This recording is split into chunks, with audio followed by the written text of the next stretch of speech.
Achoo! I hope I'm not getting sick.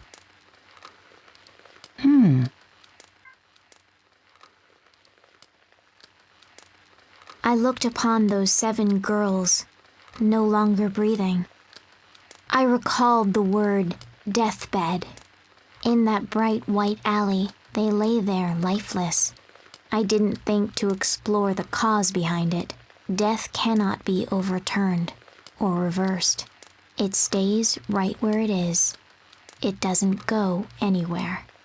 The only reason I spilled tears was because of the wretched shape I was in. I had no memory of being loved, especially not at first glance. The day they were welcomed into their homes, they were given heirloom bells. It proved that they were loved, like family. In all my days, I'd never been given a bell. And yet here I was, alive, while these girls, who were supposedly loved unconditionally, were dead. It might have been poison, perhaps even disease. Maybe I too would be whisked off by the cold wind of death. Either way, I was alive. A part of my heart scoffed. Serves you right. Just look at the evidence. You ridiculed me, and I survived. You paid the price of cruelty with your lives. Behold, I'm alive. But no matter how much I yelled, none of them opened their eyes, and my tears didn't stop. As I picked up one bell after another off the floor, I swore to myself that I wouldn't grieve over them. Not after I'd endured such suffering my whole life. I had the right to mock their life and death. The sound of the bells that were not mine echoed in vain through the air, like the tolling bells of a funeral.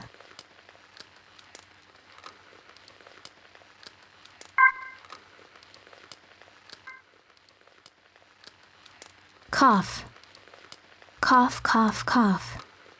From beyond the tiny window, fitted into the side of the tiny house, a raspy cough could be heard. There was a tiny bed in the room, where a tiny human child's body lay resting. Honey, you know you have to get some sleep. The scolding came from a tall woman who entered the room. She'd come to put out the lantern as she rubbed the boy's back. No, He replied, shaking his head. I'm not sleeping. Henri might come back home. Oh, sweetie. The mother's face was troubled. It was easy to see she knew something. She knew that the Henri the young boy was waiting for was not coming back. Henri's coming back. I know she is. She always comes home. I gave her a red bell. She's my little sister. Ah, so evidently Henri was this little boy's sister. I continued to watch them in silence. Thinking about the boy, I was reminded of Henri, who was even tinier than her poor, sickly brother. Once, she came to visit her big brother. He was so pleased and overcome with love for her that he gave her a red bell. Although I was not there, I could picture the scene already. Well, if Henri does come, I'll be sure to wake you. I know the sound of Henri's bell better than anyone. Henri's bell was small and red, but she was no longer with us. Her red bell was only here because it had been stripped from her dead body. As I looked up at the moon, I recalled the words, desecrating the dead. What I was about to do was the epitome of spitting in the eyes of the dead. That was exactly what I was doing. I had already abandoned her corpse, and now I was adding another sin to my list. But this was my revenge. It was the perfect thing to do. This was my revenge on her for calling me mangy.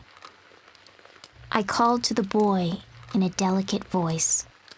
I rang the bell, the sign of his little sister that the boy claimed to know so well. The window opened. "Henri?" The boy called to me. "Yes, it's me. It's me, Henri." He stretched out his arms to embrace me. "What happened to you? You're all scruffy," he asked. I looked nothing like the beautiful little girl he knew and sounded nothing like her either. Only the red bell remained the same. My revenge was secure. I'm Henri. Henri, with her red bell, the youngest little sister embraced by her brother's small arms.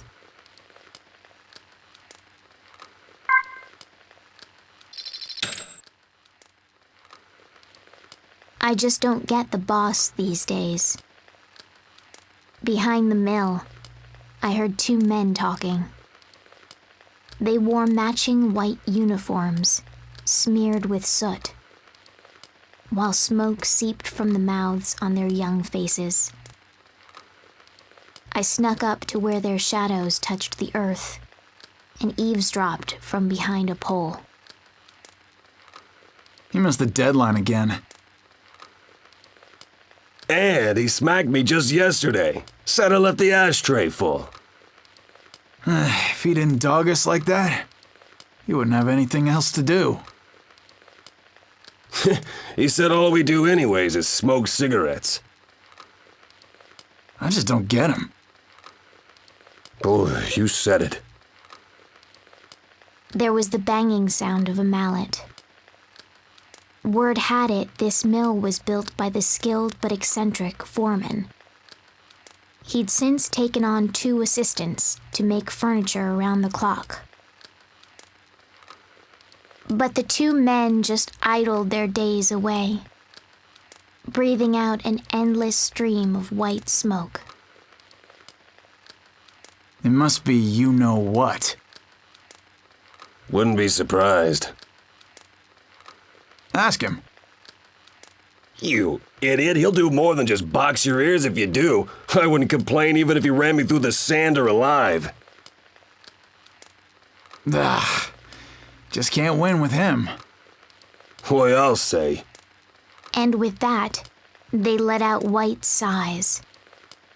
It's seriously been a month since Fleur went missing? Guess she's not coming back. She probably finally had it with that barbarian. But I'm gonna miss how one look at her kiss her, and the boss's mood would do a 180. That was as far as I overheard.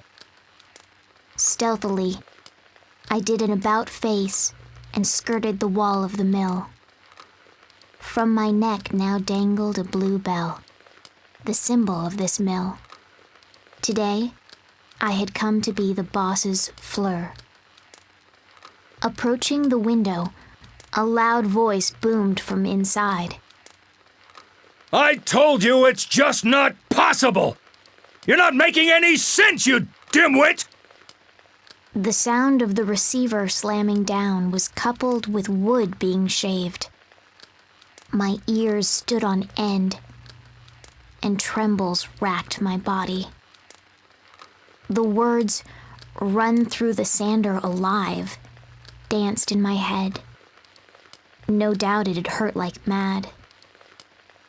I imagined it, looking down at the blue bell. Does it hurt more than death? Not having experienced either, I didn't know. but dying probably hurt more. At that thought, the trembling stopped.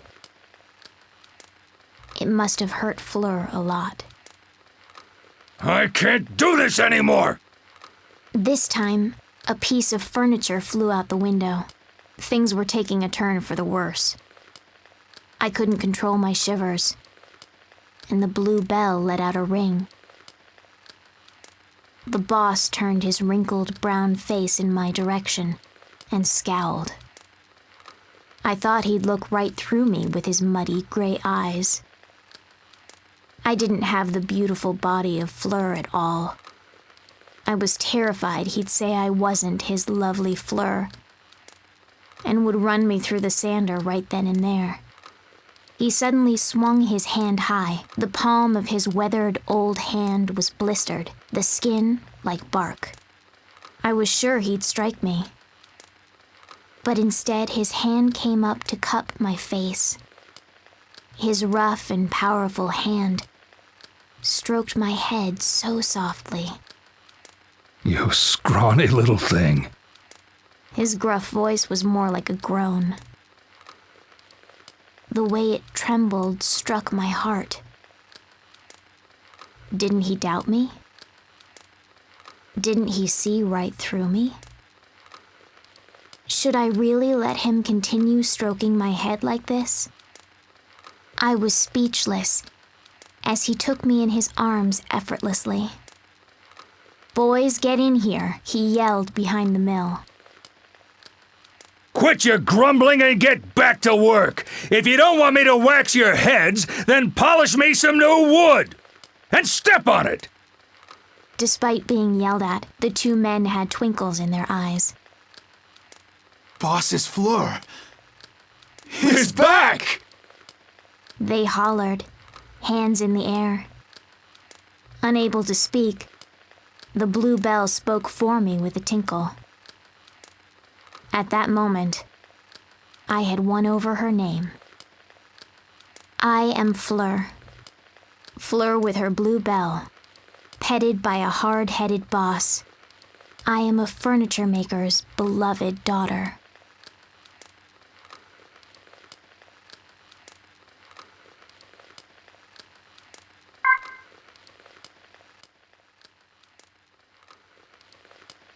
Dawn was just about to break, and the subdued rays of morning light were finally spreading across the sky. I was taking my time, strolling through the bustling scene of the early hours. The clamor hurt my ears. Angry shouts rang from the main street, while flirts could be heard in the alleys. I avoided the hubbub on my way. Just being in a foul place like this made me remember the life I'd led. There was a shop with its door propped open. The music that wafted from within was not what you'd consider uplifting. The sign by the entrance was half shrouded in dark. The word Sylvia adorned it. Boss, I think you've had enough. A sweet voice said from behind the bar. The bartender was a long-haired woman in a sleeveless dress who was leaning against the wall. I know it's up to you, but I think you've been hitting the bottle hard lately. The voice was young and lilted, like that of a male cat calling to a female. I think it might not... Rika? A glass clattered hard against the bar's surface, cutting her off. Silence followed. Fine. Don't listen to me then. The girl behind the counter took the glass to fill it, but grumbled in disapproval. I'm just saying this out of concern for you. You look exhausted these days. And the last lady to run this place, well, you know. Rika! Again, the glass hit the counter. A cigarette was lit. Once you're done, you can leave for today. What? Do you want me to fire you? The woman bristled with anger. But the girl named Rika only shrugged her shoulders. Don't say that. If you deserted me, I'd be all alone. The glass she placed on the bar didn't smell of the pungent alcohol. It was a white liquid. The last owner of this place died from alcohol poisoning. I don't want that to happen to you. See you tomorrow. There was the sound of high heels approaching. I darted behind the sign. Huh? Rika looked up and down the alley, bathed in morning light. Sylvia? I already knew who she was calling to by that name.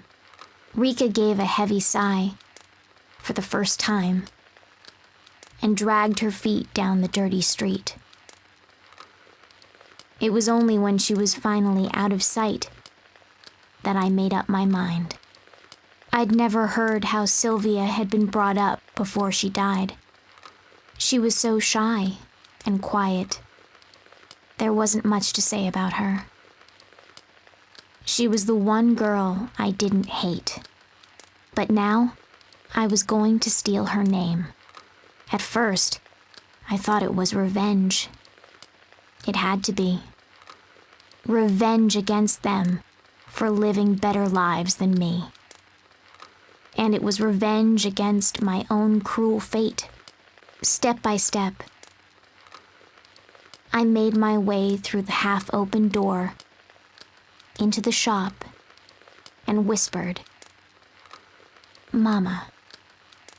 The woman was slumped over the bar, the same as when Rika first left. She sluggishly hoisted herself up to look at me and shook her head as though she wasn't sure what she was hearing. I whispered once more, "Mama." That's when her barren eyes, laced with crow's feet, wrinkled in a squint. Oh, so it's you. She laughed with tears in her eyes. You poor little thing. You look just the same as when you first came here. Something about how she said that made her sound like Rika. Where have you been? You've been gone for so long. What have you been doing with yourself? Here, drink up. You can have this. It's your favorite. I'll give you whatever you need. Anything at all. There's a good girl, she cooed in a slow drawl, offering me the glass. I wonder if Sylvia was also served warm milk like this the first time she came here. "I'm sorry," I whispered for the first time to myself. I am Sylvia. Sylvia, with her purple bell. The little girl who was held close by Mama in a small downtown bar.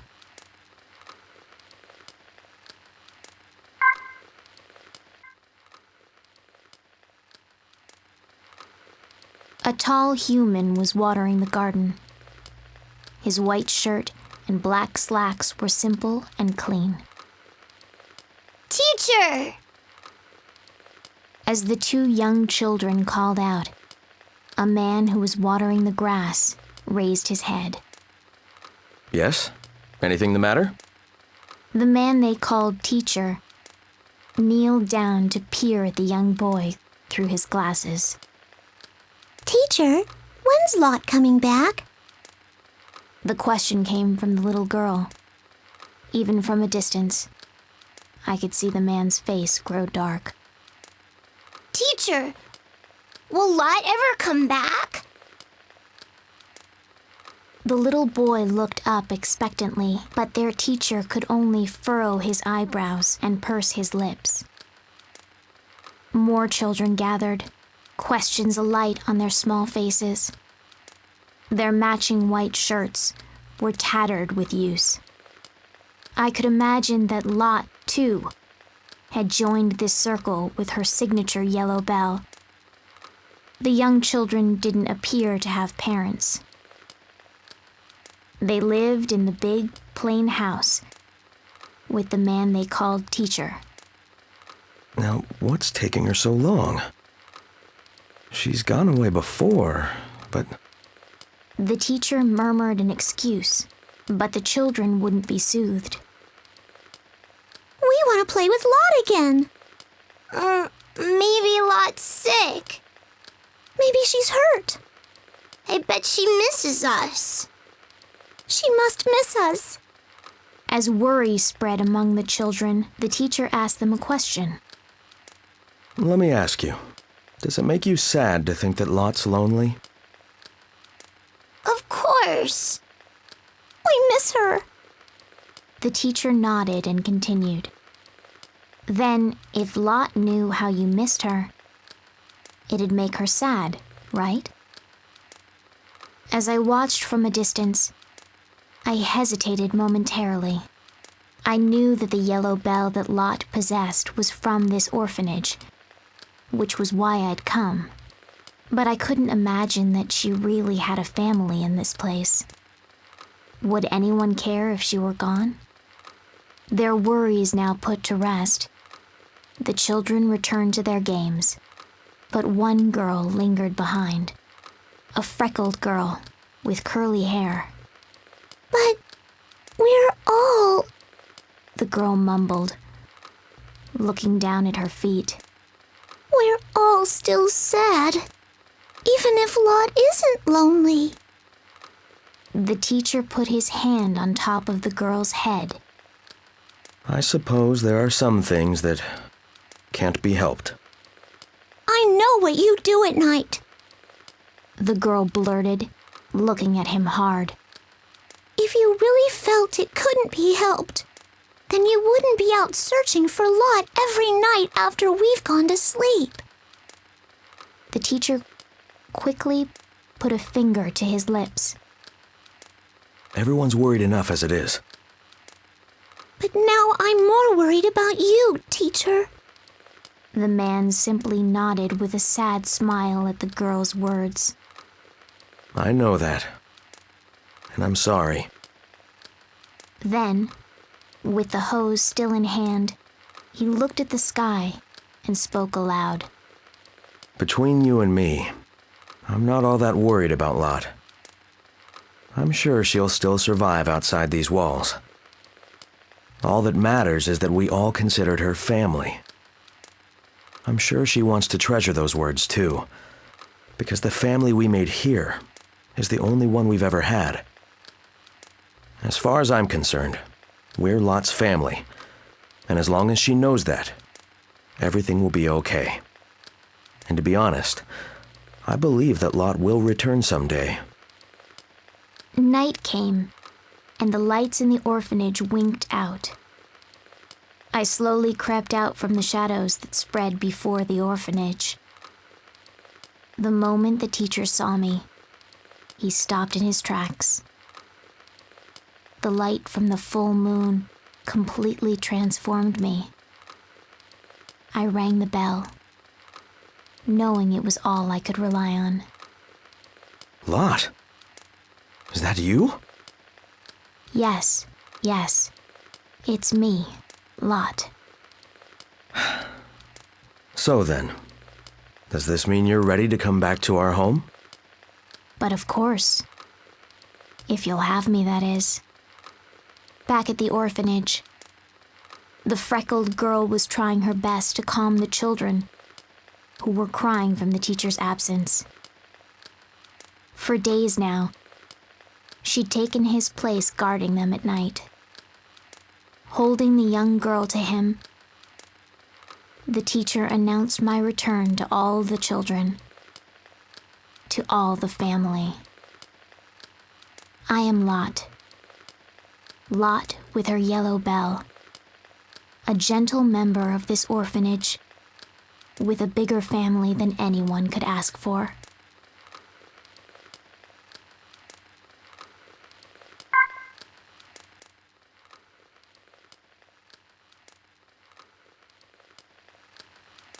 Everyone in town called the old writer who lived in this house a weirdo.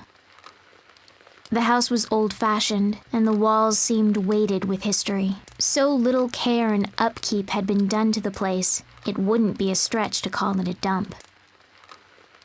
The front door was always open, and not because it wasn't locked, but because there was no lock at all. Some would think that an invitation to burglars, but the place was such a mess that you'd lose all interest in stealing the moment you stepped inside. The house reflected its owner, an oddball, aged and in disarray. And this day, that oddball writer was laying in the middle of his hallway.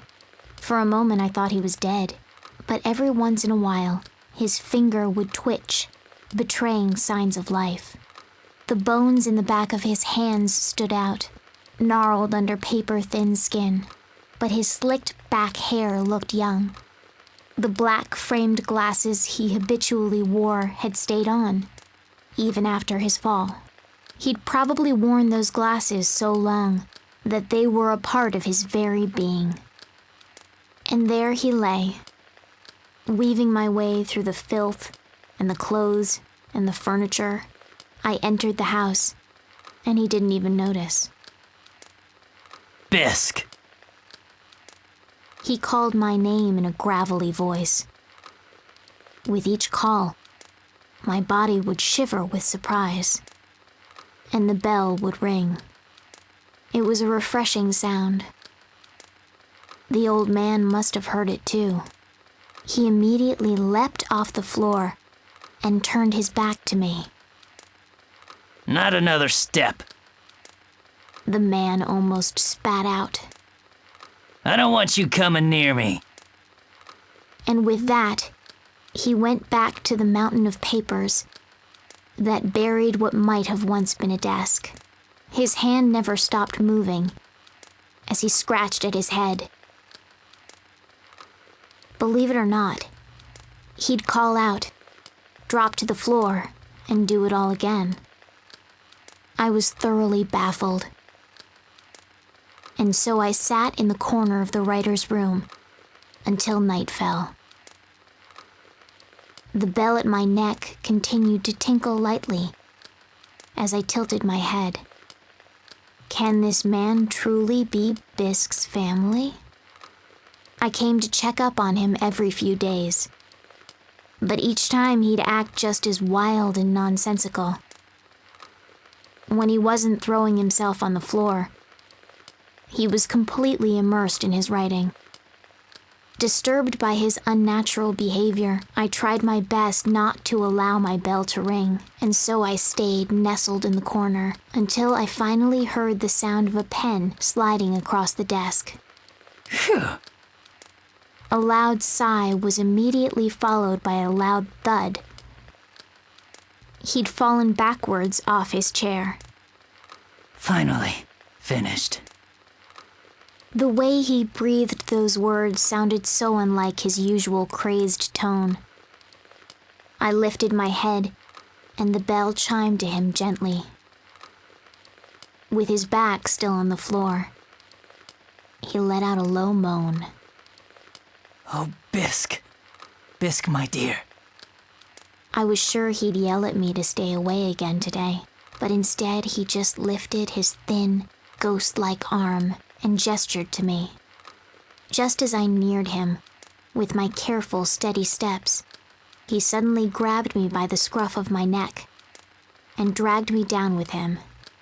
At first I went stiff with fear, but then I heard the beating of his heart. He gently closed his eyes and petted me. Ah, Bisk, is that you?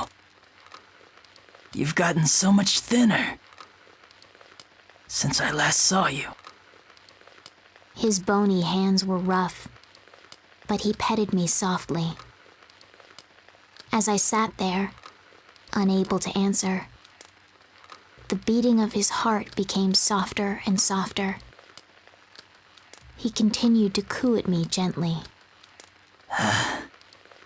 Finally, I'm able to sleep. His last words sounded more like he was speaking them from a dream. as the hand on me never wavered. I finally realized. My doubts were cleared. I understood now that this was the orange-belled bisque's family. And as I gently closed my eyes, I could feel the sound of my own heartbeat, slowly melting free of its ice. I am Bisque. Bisque with her orange bell. The foster child who brings peaceful slumber to the master writer, whom everyone called crazy.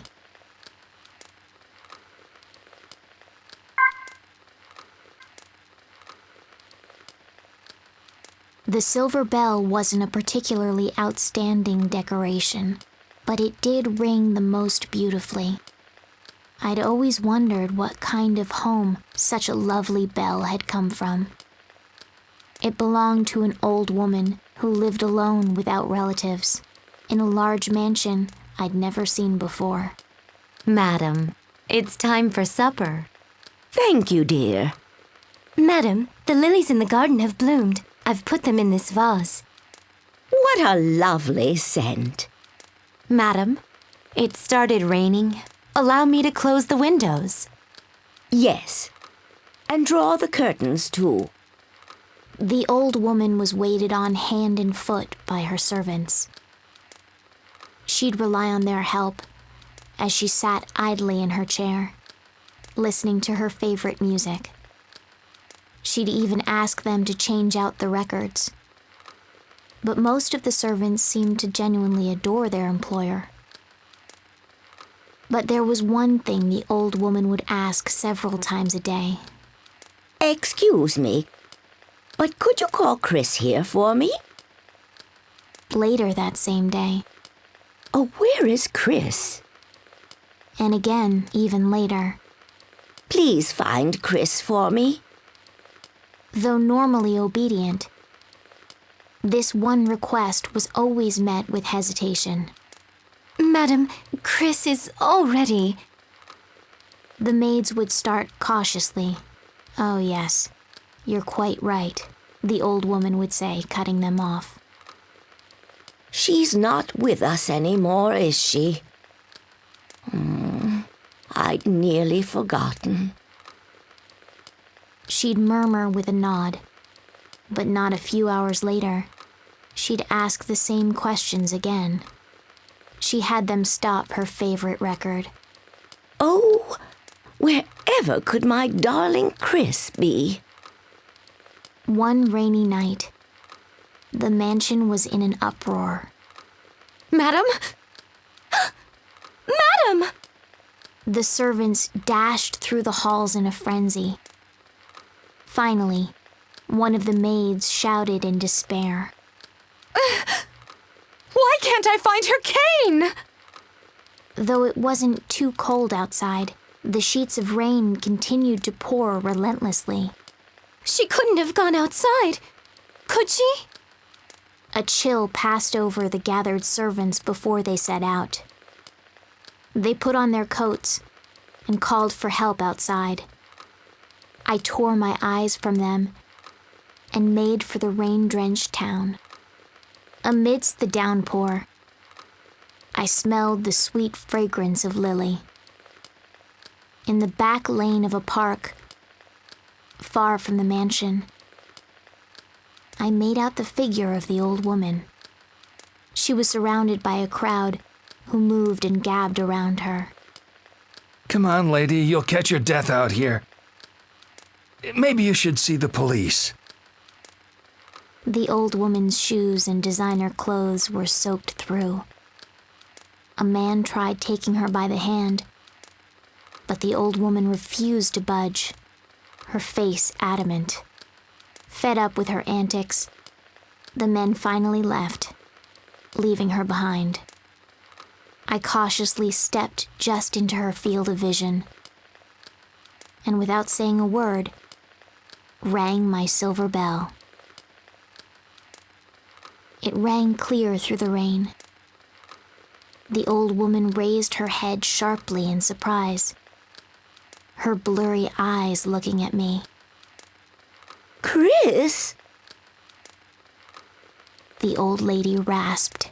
I rang the bell again in a nod, and then turned around.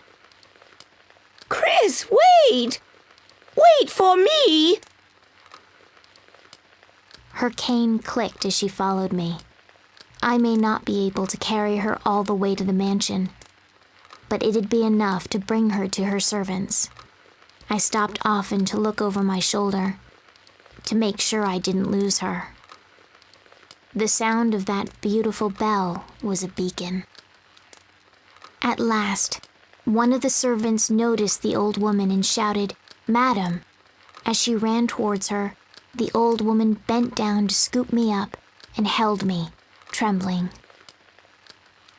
The servants weren't able to hide their surprise, seeing how much the late Chris had changed upon her return. Not one of them said that I wasn't Chris, because the old woman called me so. The maids nodded in obedience, just glad that their beloved employer had returned home safe. I am Chris. Chris with her silver bell. I'm the tiny, adorable Chris, loved by her grandmother in this grand mansion.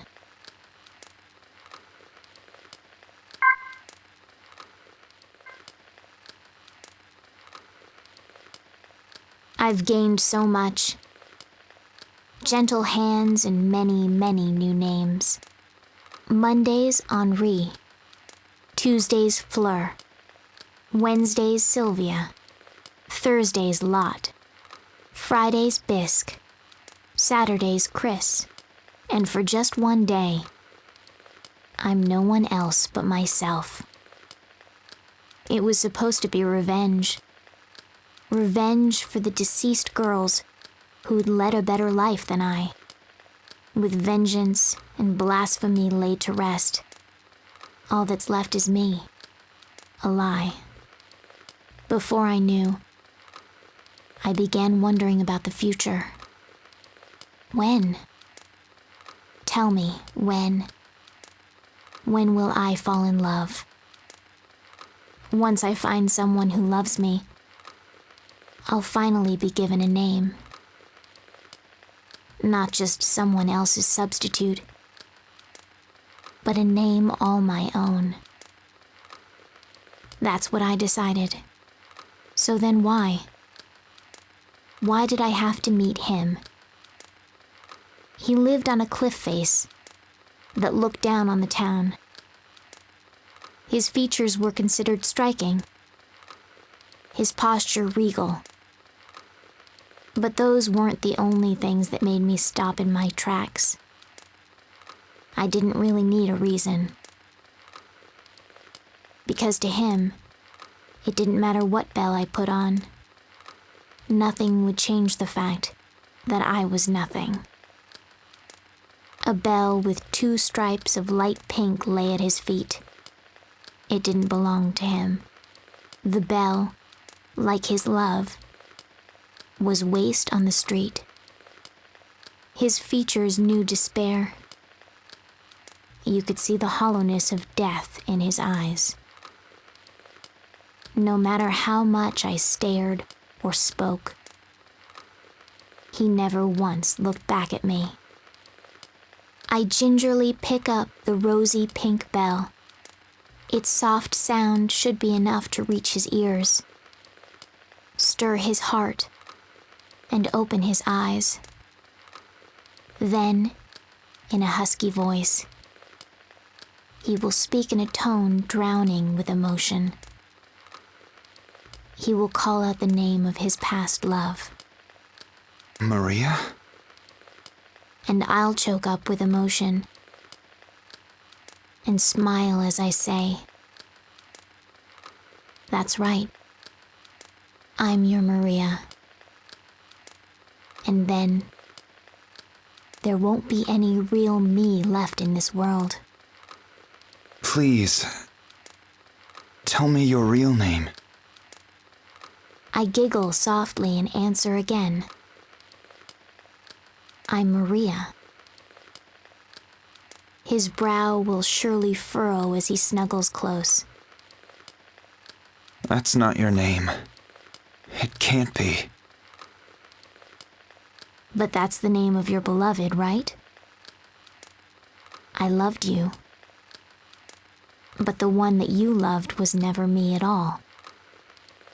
You loved the real owner of this pink bell. Imagine it. A rival whom even death couldn't kill. The one woman he really loved. I hated her, cursed her, and stole her name and identity. And I'd do it no matter how miserable it makes me. Oh, Maria. If we'd never met, then I'm sure I'd have rotted away right on the spot. Those are the only words that can bring me salvation now. As long as you're happy, then I'll never need a silly name. A storm was brewing. The high winds that had been beating on the windows since morning gathered dark clouds and pelted the forest trees. I leapt from the safety of the old woman's blanket, raced through the town, and headed for the mountain cottage. My old hideout. I'd take a bell and think about the past each time I came here. I go by many names now. So whose ghost remains in this dreary mountain hut? A brilliant flash of light, coupled with thunder, filled the sky. Every hair on my body stood on end. There was a tearing sound of wood splitting. Chills ran down my spine. I quickened my pace without thinking.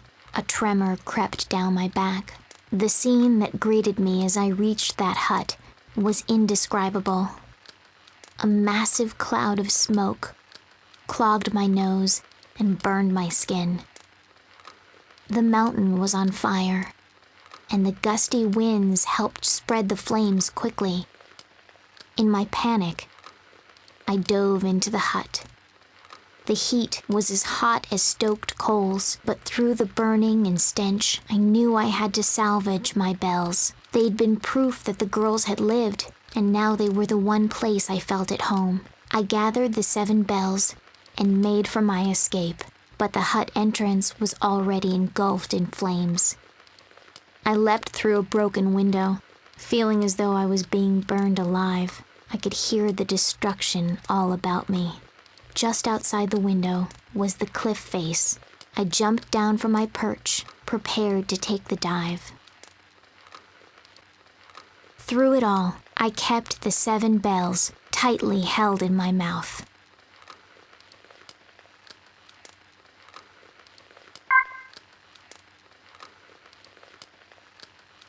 After falling unconscious, I awoke to the pattering of raindrops. I could still smell the mountainside burning, but the rain was now falling harder than before. I knew I was far from safe. Nestled close against the ground, I'd already lost the sensation in both my arms and legs. I asked the heavens if this was my punishment. Was this what I deserved for having taken the dead girl's happiness as my own in a twisted and shameless act? Through the ash-ridden world, a voice was calling me. No, that's not my name. And yet... Maria! Maria! Yes. The one calling me was none other than my beloved. Maria, hang in there! Don't die on me! Oh, yes. My love. My one true love. Don't give up. I whispered desperately. Don't give in to the despair Please. Live. I thought that if he lost me, he'd never see his precious Maria again. And it wasn't just him. Henri, Fleur, Sylvia, Lot, Bisque, Chris. They'd all been beautiful. Don't kill me, I shouted.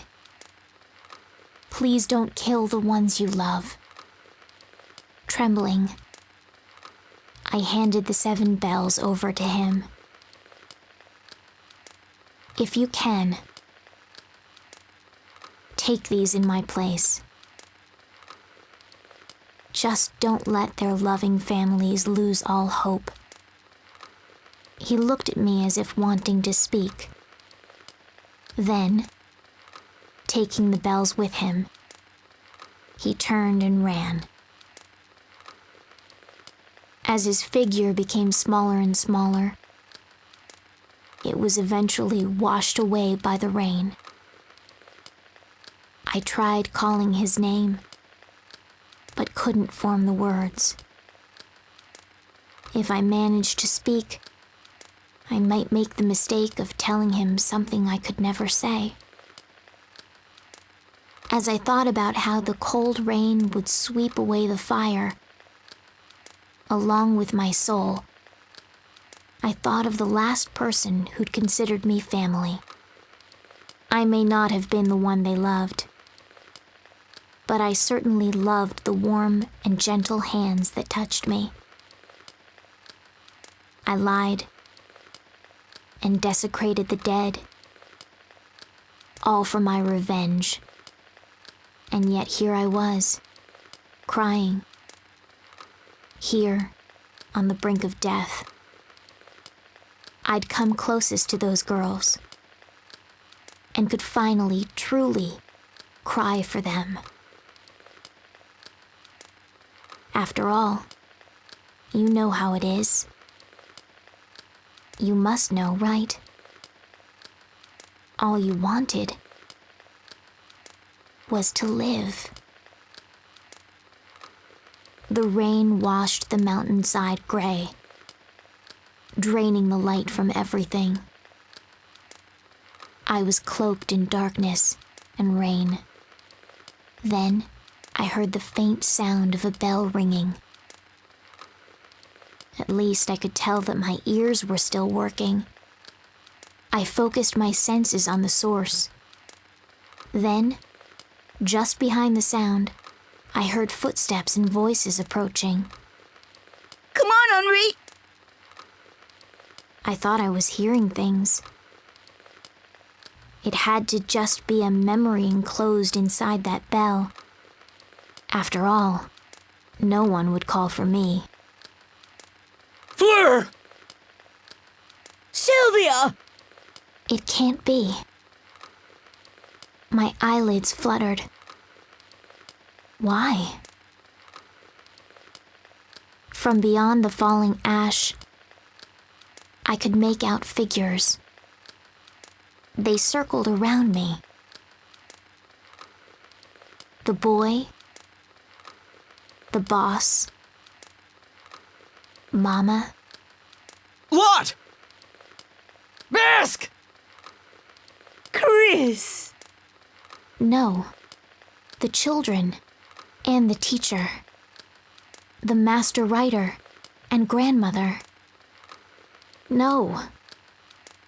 I tried to scream, but failed. No. Don't look at me. You'll see through my lies. Don't hate me. I was never the girls that all of you loved. We already knew that. Was the reply from the one who used the 7 bells to gather everyone here. You snuggled close to me as I was wrapped in a warm towel.